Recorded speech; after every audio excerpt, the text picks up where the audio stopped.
Hello guys, naimbag na daw kanyayo amin. Andito pala ako ngayon sa La Union. At galing tayo ng San Fernando. Ang susunod nating daanan ay Bakmutan Church.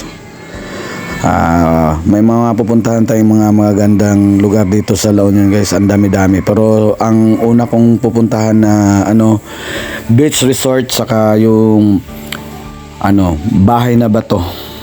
After nun, swimming, balik na ng Manila. Tara guys, samahan nyo ako. At ito na nga, papunta tayong Luna, La Union. Dumaan tayo sa Darigayos. At ito pala yung malaking gawaan ng semento. Ito yung Holcim. Maganda din yung daan dito guys. Dito ako namangha. Yung kalsada na sa ilalim ng mga puno. Napakalamig. Yan nyo. Diba? Kakaiba din. Tapos malapit lang din to sa tabing dagat ang kalsada. Kakaiba din. Tsaka maraming mga tao dito nagpupunta kasi maganda, malamig. Diba? Mismo din.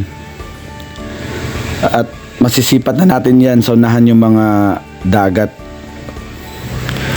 Napakalinaw at napakaganda ng mga dito guys, yung beach resort. Ito. Diba? Dito lang yan sa La Union.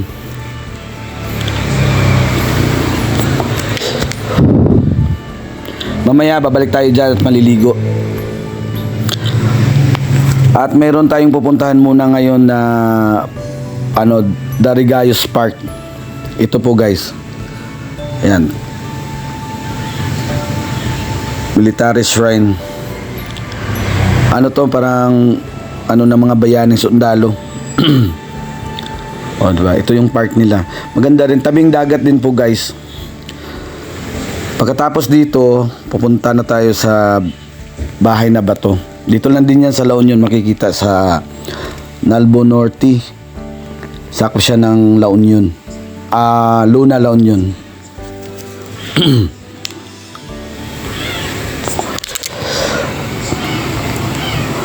Maraming mga magandang pasyalan dito at mag-enjoy ka talaga sa rides. Kasi makikita mo sa kabila, puro dagat. Kaya pag gusto nyo mag-swimming sa mga dagat, itry nyo dito sa La Union. Maganda yung dagat dito guys.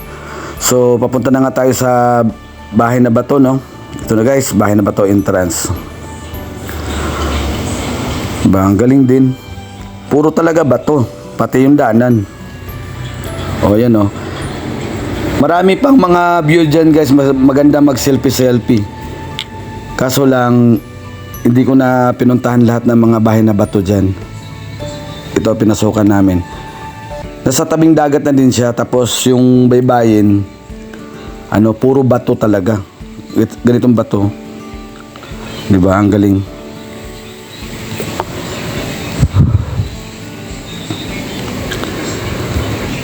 Ito yung mismo guys, bahay na bato.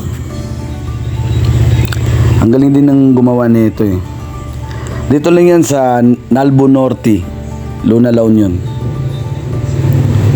Diba?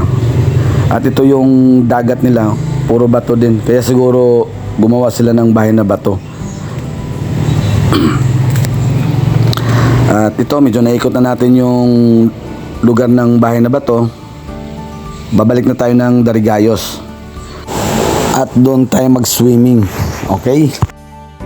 Bago tayo maligo, food trip muna guys. Ito, sinigang na ulo ng kambing, kilawing tuna, kilawing kambing. Kaya kain muna. Ito na itsura nung dagat ng Darigayos.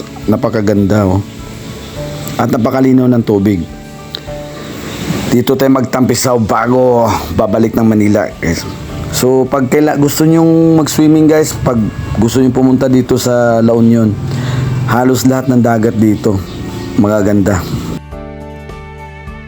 Bago po ako magtampisaw, pa-like and share naman po guys. Maraming salamat. God bless. Bye.